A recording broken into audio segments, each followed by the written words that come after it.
Charmaine's point of view. Nang mahubad na niya ang jacket ko, ay natigil na rin kami sa paghahalikan. Nakakahiya mang aminin pero nabitin ako. Parang gusto kong pakaramdam na hinahalikan, kaso hindi ko alam kung bakit siya huminto. I'm sorry, it's just. Mabilis niyang sinimsim ang laman ng kanyang kupita at hindi na makatingin sa akin. Hindi ko tuloy alam kung paano ko siya kakausapin ngayon. Napayuko na lang ako. Ininom ko na lang din ang champagne sa kupita ko at gaya ng ginawa niya ay sinimsim ko rin ito ng straight. Biglang nanahimik ang paligid. Maybe he felt guilty for his action. Maging ako rin naman ay nag-guilty sa nangyari. Imagine kung hindi siya huminto, malamang kung saan na kami nakarating. Ilang sunod-sunod pang pag-inom ang ginawa namin hanggang sa napangalahati namin ang bote ng alak. Pareho pa rin kaming nagpapakiramdaman hanggang siya na ang nagwasag ng katahimikan. Muli niya akong tinapunan ng tingin kaya para na namang nagkarirahan ang mga daga sa dibdib ko. Ang lakas ng impact nun sa akin. Charmaine, I can't drive. Dito na tayo magpalipas ng gabi. Wika niya sa akin gamit ang kalmadong boses. Sige. Naalala ko lang yung sinabi niya kanina na kung papayag raw ako ay dito na kami titira sa mansyon. Hindi raw katulong but as his partner. He's right. Nabibilisan nga ako sa mga kinikilos niya. Para bang minamadali niya ang lahat? Ang tanong ko tuloy sa aking sarili, worth it ba siya para sa akin? Sinasabi niya kasing willing siyang makipag-meet kay Dad at hingi ng kamay ko. Well, sa tingin ko okay naman. Posible namang mapapayag niya si Dad. Mukha kasi yung pera. At base sa nakita kong buhay na meron si Jacob, ay tinitiyak kong papasa naman siya kay Dad. Kaso na ipagkasundo na niya ako sa iba eh. Unfair naman ito para kay Rafael kung gagawin niyo ni Dad. Rafael invested so much in our company. He helps Dad to pay all his debts kapalit ng pagpapakasal. Pambayad utang, ganun. Ganun yung tamang term, pinaganda lang ni Dad at tinawag itong arranged marriage. Hindi na namin naubos ang alak sa bote at sabay na kaming naglakad papasok. Pagkapasok namin sa loob ay agad akong namangha sa laki at ganda ng pinakaloob nito. Sandali akong natulala sa kapiligiran habang hindi ko na napansin ng papanhik na pala si Jacob sa hagdan. Charmaine, what is your problem? Is there anything wrong? He asked. Wala. Kaagad ako sumunod sa kanya. He offered his hands to mine at mabilis ko namang tinanggap. Magkahawak kaming pumanik sa hagdan. Huminto kami sa unang kwarto na daanan namin. I think dito niya ako patutulugin at tama nga ako. You didn't answer my question yet. Charmaine, do you accept my offer to live with me here? Tanong niya sabay, pinako niya ako sa malamig na dingding. Nagkatapatan ang aming mga muka habang nakatukod ang isang kamay niya sa dingding na sinasandalan ko. I can almost hear his heartbeat. Jacob, gusto ko sanang sabihin na oo. Gusto kong tanggapin ang alok niya, kaso pinangungunahan ako ng hiya. Inisip niya tuloy na tumatanggi ako. Mabigat na paghingang ginawa niya sabay yuko. I see disappointments in his eyes. Okay, I respect your decision. Coldly as ice, he said. Umalis na siya sa harapan ko at binuksan ang pinto ng tutuluyan ko. Kaya sumunod na lang din ako. After I hear the door shuts, bigla ko nakaramdam na parang ewan. I can't explain. Kaming dalawa na lang ngayon sa kwarto at patay pa ang ilaw. I don't know why he's doing this pero na-excite ako sa susunod naming gagawin. Shit, the light is broken. Sad niya habang pina-flashlightan ng paligid. Nang tumama sa akin ang liwanag nun, kagad niya ako nilapitan at tinapit sa aking bewang. Sa guest room na lang kita patutulugin. Sa pangatlong pagkakataon ay muli na naman akong napahiya sa aking sarili. Akala ko kasi Jacob is tempting me. Pinupush niya akong maakit sa pamamagitan ng kanyang mga tinginan. Bagay na nakakapanlambot ng aking tuhod. Muntik na tuloy ako matumba. Buti na lang ay hawak niya pa rin ako. Nakita ko na lang ang sarili kong buhat-buhat na niya. Para kaming bagong kasal na lumabas ng simbahan. Pinikit ko na lang ang aking mga mata at ilang sandali lang ay naramdaman ko na lang na nakalapat na ang likod ko sa malambot na kama. So I guess, nasa guest room na ako. Inaantay ko lang na lumabas si Jacob bago ko imulat ang mga mata ko, kaso hindi ko narinig na sumara yung pinto. Dahan-dahan ko minulat ang aking mga mata. Hindi ko nakita si Jacob sa paligid ng malawak na kwarto, kaya napatayo ako ng hindi oras. Bakit ganun? Bakit hindi ko narinig na sumara yung pinto? Sa isip-isip ko. Ilang sandali pa'y naramdaman ko na may humawak sa aking bewang at pinihit ako paharap. Isang mapusok na halik ang bigla ang ginawad niya sa akin kaya nalaki ang mata ko. Napahawak na lang ako sa kanyang malapad na balikat para kumuha ng suporta. Nilulunod niya kasi ako sa lalim ng kanyang halik. I can say he's a hustler. He aggressively kissing me habang naglilikot ang kanyang mga kamay at inaalis ang aking saplot. OMG! Bakit na-excite ako? Ito na talaga, nakahubad na ako ngayon at tanging underwear ko na lang ang natira. I can't believe na masyado akong nadala sa mga halik niya para hindi ko maramdaman na nakalas na pala niya ang barak ko. Climb up to my waist. Maotoridad niya sabi. Sobrang lakas ng appeal ni Jacob. Biruin mo, naging sunod-sunuran na ako ngayon sa lahat ng kanyang sabihin para kasing otomatikong may pagkakaintindihan ng mga katawan namin. Inihiga niya ako sa kanyang kama at saka dumagan sa aking ibabaw. Wala siyang sawa sa kakahalik sa akin, ngunit nasa matigas na bagay na siyang tumutusok sa aking tiyan ang aking atensyon. Sobrang tigas naman ito. Ano kaya pakiramdam kung pumasok na ito sa akin? Sa isip-isip ko. Sunod niya pinupog ng halik ang aking dibdib. Nang una ay marahan at mabilis na halik lang ang ginagawa niya. Pero na mag-focus na lang siya sa isang direksyon, ay dito na napapaari ko ang aking katawan. Maybe your answer with my question earlier is yes, right, Charmaine? Nagiinit na kaming pareho, ngunit yun pa rin pala ang nasa isip niya. Yes, Jacob, sige. Pumapayag na ako na tumira rito kasama mo. Pero please lang, ingatan mong puso ko ha? Ang sabi mo mahal mo kamo ko, kaya patunayan mo. Lakas loob kong diretsahang sinabi. Of course, Charmaine. Of course, yes, thank you.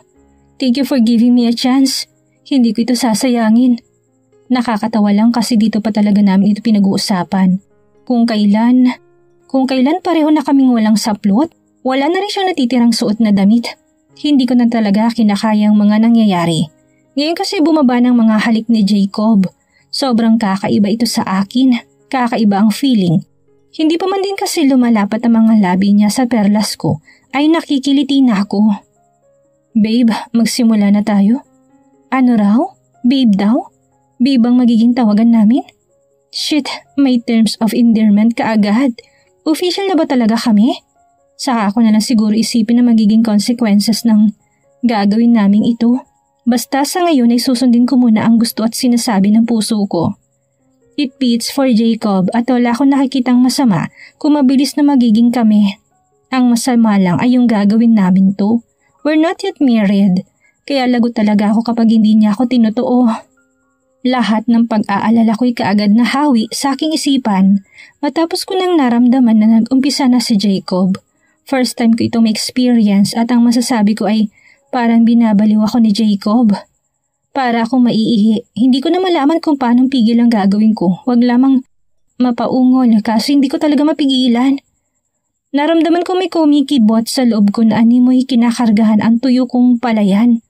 Thank you babe, sinisigurado ko sa yung hindi ko to pagsisisihan. Patutunayan ko sa iyo na totoo kitang mahal. Hindi na kita pakakawalan, Charmaine.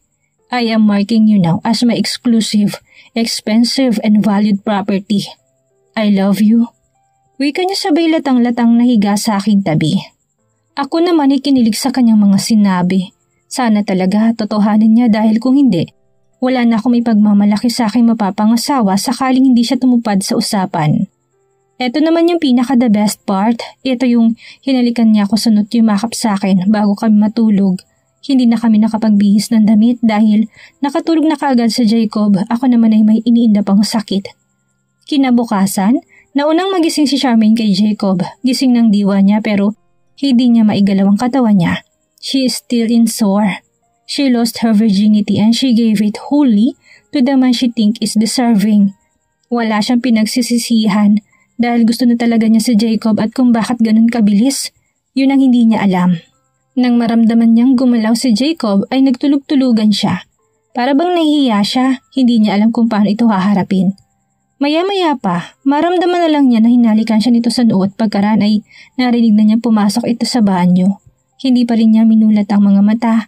hanggang sa lumabas na si Jacob sa banyo at lumabas na sa kwarto na natili pa rin siyang nakapikit. Mga 5 minuto pang tinagal niya sa kama bago nagtungo ng banyo. Habang naliligo siya ay muli niyang sinariwa ang mga nangyari sa kanila ni Jacob kagabi sa kama. Naisuko na niyang bataan at pakaramdam niya ay magiging masaya naman siya sa lalaking inalayan niya nito. Charmaine believes that it's not only what her body wants, not only where her heart beats, but also they have mental connection. You'll come to know that you share the same views as the other person. Pareho silang may nararamdaman sa isa't isa. Jacob, sana hindi ako nagkamali. Sana ikaw na talaga. Kinikilig pa siya habang papalabas ng banyo. Sandali nga lang siyang natigilan dahil naalala niya na nasa kondo nga palang mga damit na pinamili sa kanya ni Jacob. Namroblema patuloy siya kung paano siya lalabas ng kwarto, gayon nakatapis lang siya ng tuwalya. No choice na siya kung hindi pakialaman na lang muli ang damitan ni Jacob. Nakakailang hakbang pa lamang siya nang makita niya naroon na sa kanilang hinihigaan ang mga paper bag na naglalaman ng mga damit niya. Dali-dali niya itong binuklat at namili na susuotin.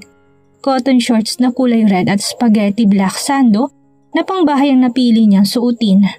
Matapos niyang maayusan ang sarili, ay isa-isa naman niyang nilagay sa cabinet ni Jacob ang mga damit niya.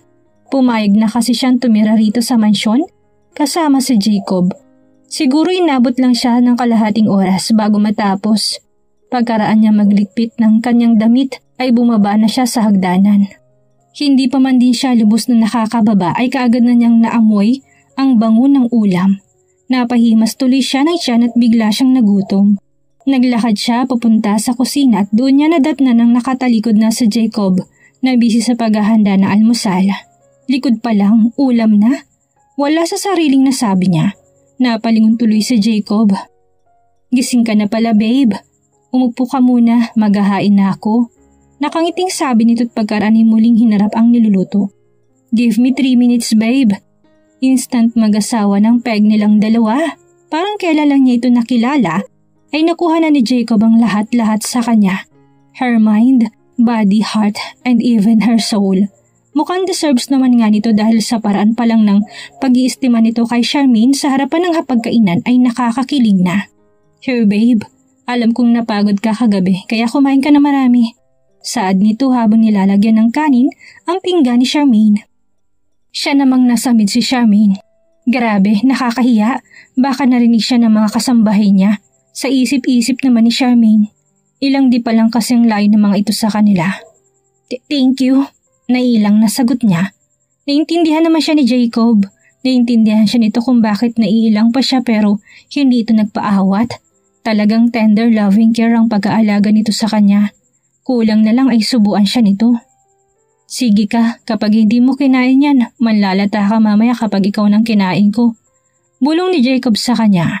Otomatiko tuloy na nadampot niyang kutsara at tinidor sa kanyang harapan. Hindi dahil naalarma siya sa binulong nito, kundi dahil ayaw niyang manlata mamaya. Pagkarinig pa lang niya ng word na kakainin ay kinikilig na siya. She wants more from Jacob. She likes the way it becomes beast in bed. Babe, wala ka bang pasok ngayon? Sandali siya natigilan. Hindi niya sadyang tawagin ito ng babe. Hindi pa nga kasi siya sure kung babe na ba talaga ang magiging terms of endearment nila. Ang Papa Jacob niya tuloy naubo. Kinilig kasi dahil tinawag siyang babe ni Charmaine. May naalala kasi siyang eksena nila sa imaginations niya. Lalo tuloy tumibay ang loob ni Jacob na yung mga nangyari sa imaginations niya unti-unti na nagkakatotoo bukod sa mga characters na nagkatotoo din. Ang dami kasing same sceneries and lines.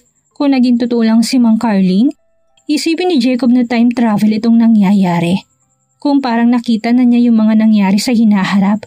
Babe, saan ka nga pala nag-aaral before? I mean, anong natapos mo? Ako? As student ako, babe.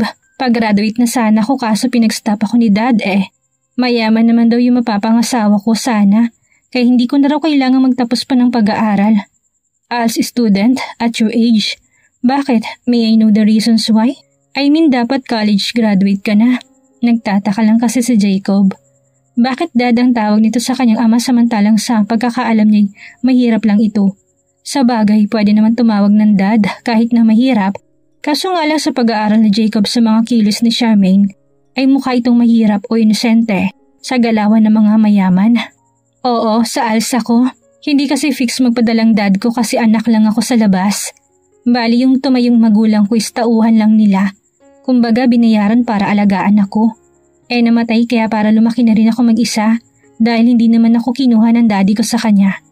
Kinuha lang ako ni dad kailan lang. Akala ko dahil gusto niyang magpakaama. Yun pala ay dahil gusto niya lang ako ipakasal sa kasosyo niya sa negosyo. Maayos naman na pagkakwento ni Charmaine ngunit parang nasaktan si Jacob.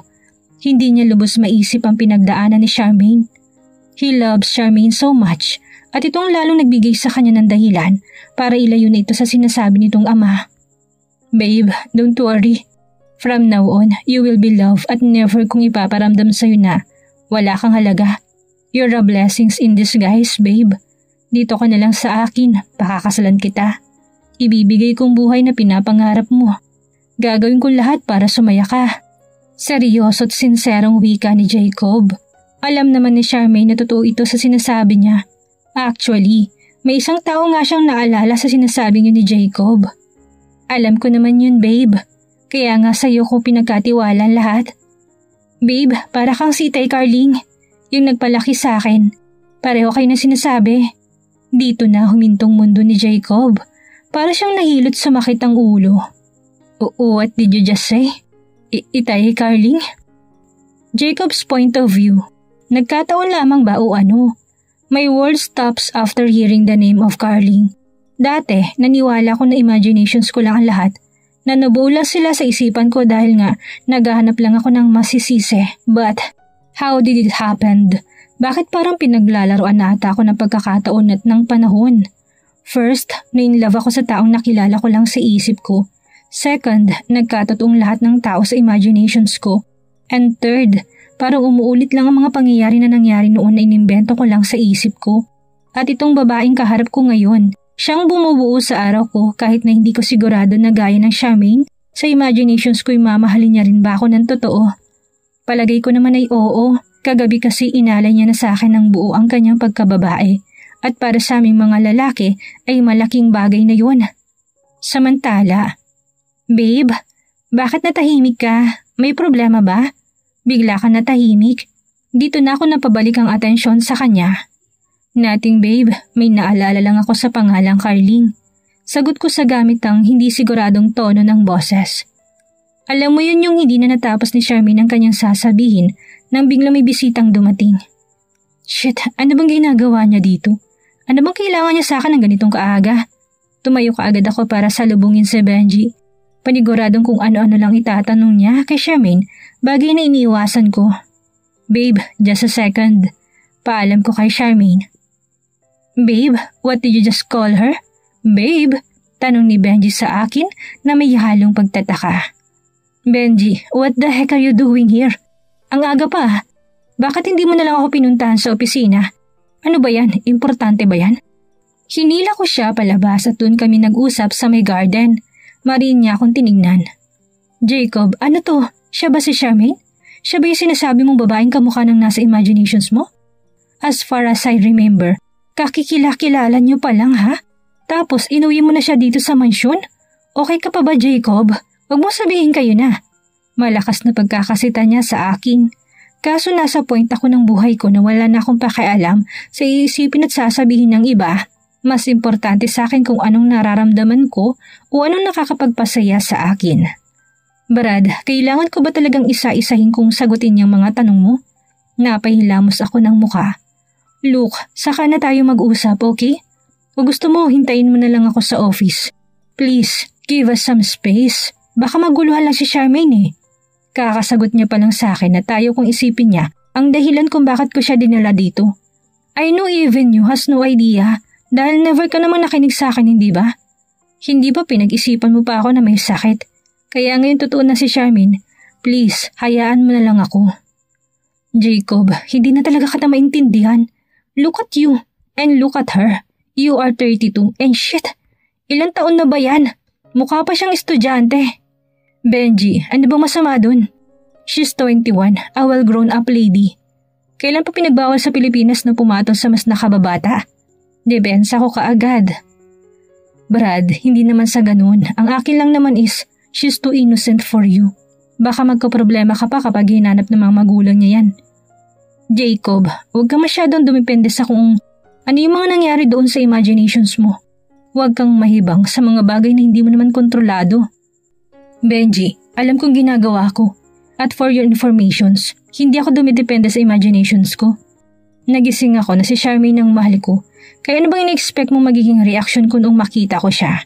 E di syempre ginawa kong lahat para mapasakin siya na walang pamumbarsang nangyari.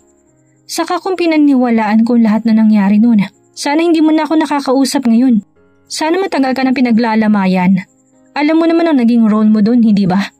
Kaya nga sinapa kita noong nakita kita after kong magising. Sa wakas ay natahimik na rin si Benji. Natigil na rin siya sa pangingialam. Brad, pasensya ka na ha. Concern lang naman ako sa'yo. Alam mo naman na ang gusto ko lang ay mapabuti ka. Yun lang. Paghingi niya ng pasensya. Well, naiintindihan ko naman siya kaya hindi ko na makuhang magtampo sa mga nasabi niya kani-kanina. Okay lang, salamat Brad kung ganun. Pagkaalis ni Benji, binalikan ko na si Charmaine sa dining table na kinakainan namin kanina. Napansin kong hindi niya ginalaw ang kanyang pagkain, kaya naman tinanong ko siya kung bakit. Babe, I thought you already finished your food. Bakit hindi mo pa inubos yan? Hindi ba masarap? Masarap naman babe, kaso mas masarap ito kung sabay tayong kakain. Alam mo ba, sa buong buhay ko palagi ako mag-isa lang kumain noon. Kaya madalas ko hindi nauubos ang pagkain ko. Kaya nung nakilala na kita at nagsimula na akong may kasabay sa lamesang kumakain ay para bang ginanahan na akong magkakain. Parang nanlambot ang puso ko sa narinig. Isipin ko pa lang ang hirap na dinanas ni Charmaine noon ay nanlulumo na ako. Wala rin talaga siyang pinagkaiba sa Charmaine sa isip ko. I'm sorry to hear that babe, but from now on, palagi ka na may kasabay tuwing kakain dahil nandito na ako. Aalagaan kita at mamahalin. Paniniguro ko, tumayo siya mula sa kinuupuan niya at lumapit sa akin. Niyakap niya ako ng mahigpit kaya naman hinarap ko siya at yumakap ako pabalik. After that sweet moments, mabilis na ako naligot naghubad. Kailangan ko kasing pumasok sa office dahil kailangan ako doon. Malapit na kasi ang grand launching ng aking latest creation. Ngayon kasi darating mga model na pamimilian ko. Kailangan kong mamili ng main model na huling rarampa at siyang magsusuot ng I See Her necklace na siyang magpa-final walk. Nagmadali akong bumaba para puntahan si Charmaine sa garden. Binilinan ko siya na wag lalabas ng gate at kung may darating mang tao ay pumasok na lang siya sa kwarto namin. Mabilis naman siyang kausap kaya magaan ang aking loob nang iwan ko siya. Using my black Lamborghini, mabilis akong nakarating sa aking opisina. As usual, kabila ang meeting and gathering ang kaagad na sinalubong sa akin ni Nicole, ngunit ni isa doon ay wala akong inuohan. Isa lang kasing pinunta ko dito at yun ay yung mamili ng the best model na magsusuot ng kwintas. Nakakatuwa lang dahil papunta na raw ang mga ito kaya umayos na ako ng upo, tinawagan ko yung pizza delivery at naghintay na lang sa kanila. Maya-maya lang isa-isa na silang nagsipagdatingan. They were all standard when it comes to height. Have a seat ladies, wika ko pa sa mga ito.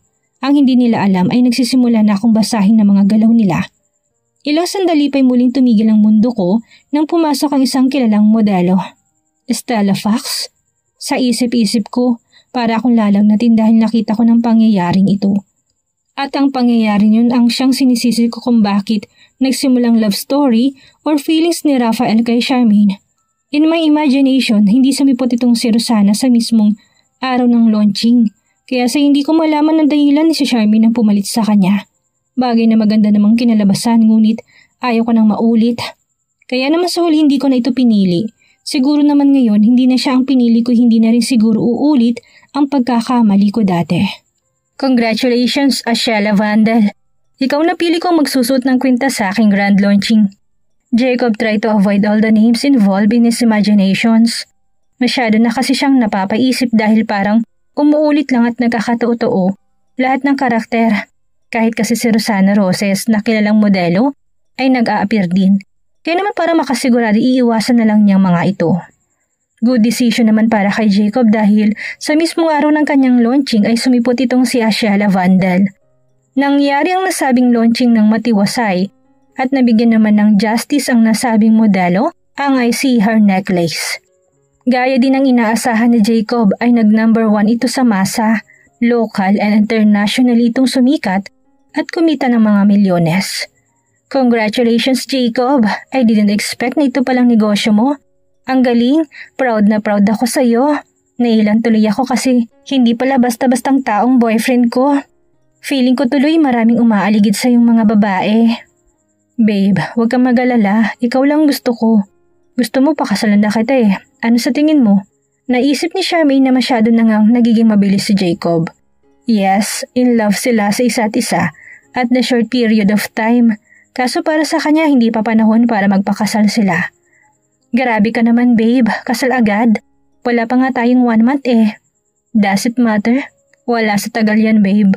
Para sa akin, if the feeling is mutual, hindi na kailangan ng mahabang presisyon. Sa simbahan din naman ang tuloy. Babe, I took your virginity. I am responsible for that. Magkatabi sila ngayon sa kama habang nag-uusap ng mga bagay-bagay. Hindi man alam ni Charmaine ang tamang sagot kay Jacob. Ay alam niyang naintindihan siya nito kung tatanggihan niya ito sa ngayon. Babe, okay lang ba na magpakasal tayo at least 3 months from now? Let's see if this will work. Alam mo na. 3 months? Sige, kung yan ang gusto ng babe ko. Pero ako talagang gusto mong magdala sa'yo sa altar? Oo naman, gustong gusto kaso gusto ko munang enjoyin yung mga moments natin together. Okay, I can assure to you na hindi mo malilimutan ang bawat oras na pagsasaluhan natin. Nakahiga si Charmaine sa bisig ni Jacob kaya mabilis niya itong nahila. Palapit dito at ang mukha nila ay magkatapatan na ngayon at siyang nasa ibabaw ni Jacob. Nung unay nakangiti lang sila habang nagtititigan, kalaunan ay nauwi yun sa isang mainit na halikan. Para kay Jacob, si Charmaine ang pinaka-best niyang natanggap sa buong buhay niya, bukod sa kanyang mag-ina na sumalangit na. Naging napakapait man ang kahapon niya ay muling sumaya nang dumating ito't nagkatotoo. Ang mga kamay ni Jacob ay nag-umpisa ng maglumikot. Habang malalim niyang hinahalikan ang ngayon ay kasintahan na niyang si Charmaine, ay sinasabayan niya rin ito ng pag-alis sa suot nitong 90s. Shit babe, these tits are so amazing. At sa pangalawang pagkakataon, muling nilasap ng 2 rurok ng kanilang pagnanasa. Kapwa sila ng hina, matapos yun. You are so amazing. Hindi ko ata kayang matulog nang walang nangyayari sa atin. Okay lang ba na gabi-gabi natin to babe? Gabi-gabi talaga? Baka manawa ka kaagad sa akin. Yan ang malabo babe, akong bumubuta sa'yo. Bakit ako mananawa? Ha? Malay ko ba? Hindi nga, halika nga rito, bitin pa ako. Kahit na pagod pa si Jacob ay nakuha niya pang humirit ng round 2. Dinaganan niya muli si Charmaine at muling tinutok ang espada sa lagusan ng Encantadia. Jacob! Kunwari pang umaangal si Charmaine pero deep inside ay gustong-gusto niya. Nakaraos sila sa missionary position at nakatulog ng walang saplot. Kinabukasan, walang ka-idea si Charmaine na may inihanda si Jacob na sorpresa para sa kanya. Habang payapa kasi siyang natutulog ay binihisan siya nito dahil may pupuntahan sila. Hanggang sa naisakay na siya ni Jacob sa helicopter ay wala pa rin siyang kaalam-alam. Nagising na lang si Charmaine nang para siyang nasisilaw. Buhat-buhat siya ni Jacob na parang bagong kasal. You're awake babe. Nakangiting bunga dito sa kanya. Nasaan tayo? Paano tayo nakarating dito? Nagtataka si Charmaine kung paano sila napunta sa isang isla. Samantala sa pagkakaalam niya nasa mansyon lang sila at pinagsasaluhan ang mainit na gabi. Tulog na tulog ka kasi babe, kaya hindi nakataginising. Nandito tayo sa Isla Puting Bato. Dito tayo gagawa ng maraming memories together. Okay ba sa'yo na 1 buwan tayong mamamalagi dito? Oo naman, kahit saan pa yan. Basta't kasama kita. Good. Isang buffet seafoods breakfast ang naghihintay sa kanila sa may dalampasigan. Sabay nilang nasaksihan ang pagputok ng araw habang kumakain. Walang pagsidlan ang kasiyahan ni Charmaine sa tala ng kanyang buhay. Ay ngayon lang niya naranasan na maging masaya. At ito'y mula nung dumating si Jacob sa kanyang buhay. Pagkatapos nilang kumain ay nagpahinga muna sila sa isang duyan na gawa sa lambat. Babe, ang saya naman dito. Sana dito na lang tayo. Tahimik kasi dito't malayo sa mga problema. Pahapyaw ni Charmaine. Kung pwede lang babe, kaso nasa Manilang business ko pero hayaan mo, lagi kitang dadalhin dito. Ilang sandali pa'y dumating na ang isang speedboat na pinahanda din ni Jacob para sasakyan nila sa paglilibot nila sa buong isla. Hindi na kinakaya ni Shami ng mga pasabog ni Jacob. Para siyang tumama sa loto dahil jackpot na jackpot siya dahil hindi niya inaasahan na ganito pala magmahal ang taong ito. Kilig to the bones ang Peg. Sinabayan pa ng tugtog na sawak sa nararamdaman nila. Alam ko yan kabisado ko yan. Wika niya kaagad nang marinig palang intro ng kanta. Sinabayan niya ito sa katumingin kay Jacob. Really? Is that true, babe? Ako dapat ang kumanta niyan dahil kanta ko yan sa'yo. Para silang lalanggamin sa gitna ng dagat. Para silang si Jack and Rose ng Titanic na nakatayo sa deck ng speedboat. Babe, baka mahulog tayo. Okay lang yun, at least sabay tayong nahulog sa isa't isa. Parang kapwa na nila ayaw wakasan ng araw na yun. Sobrang secure ng feelings nila kaya kahit ang nagpapatakbo ng speedboat ay kinikilig sa kanilang bitawan ng linya. Nilibot nila ang buong isla maghapon. Daig pa nilang pumunta sa Boracay dahil puti din ang buhangin dito at malinaw ang tubig. Ang kaibahan nga lang nito sa Boracay ay virgin pa itong isla Puting Bato dahil eksklusibo itong pag-aari ni Jacob. Bago magdilim ay bumalik na sila sa dalampasigan. Bonfire naman ang nag-aabang sa kanila. Hindi pa man di sila nakakababa ng speedboat ay natanaw na ni Leon. Bigla tuloy silang nagkatinginan at iisang bagay ang pumasok sa kanilang isipan. Under the moon? Sabay pa nilang sabi.